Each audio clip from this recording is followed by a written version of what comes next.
Abatuuze mu ggombolola bbiri ey'Ebuhemba n'Ebuswale mu disitulikiti y'e Namayingo basagambiza oluvannyuma lw'eggye lya Updf okubazimbira woodi y'Eddwaliro n'ekizimbe ky'essomero kya bibiina bibiri ng'ebimu ku bikujjuko by'emyaka 43 kasookedde eritondebwawo. Minisita omubeezi ow'akanyigo k'e Alice Kaboyo yatongozza omulimu guno.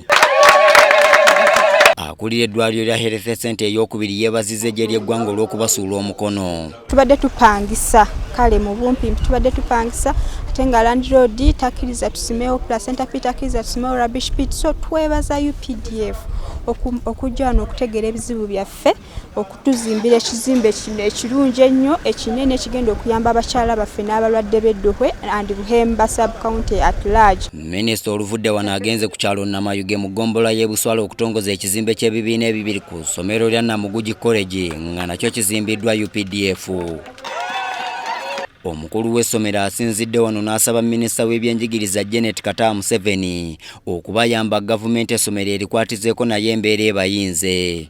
We request the First Lady and Minister of Education and Sports in her capacity to consider this school for grant aiding by the Ministry of Education.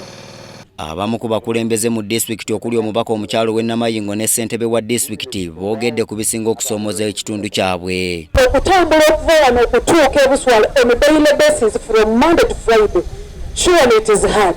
Yensonga lwaki tulaba nti population yeeyongera e Namayingo.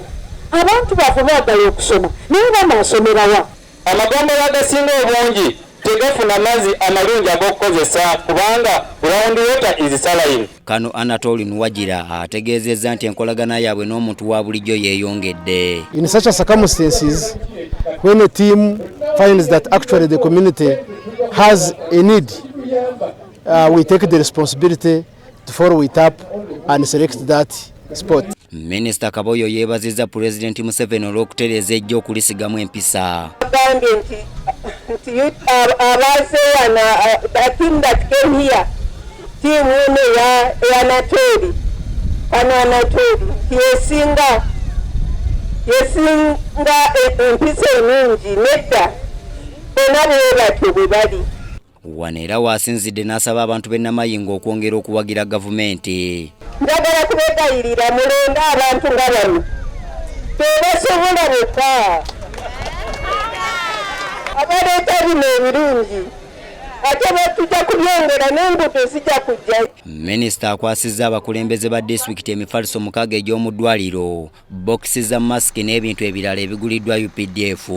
Nze Andrew Sebbira mu disitulikiti y'e Namayingo.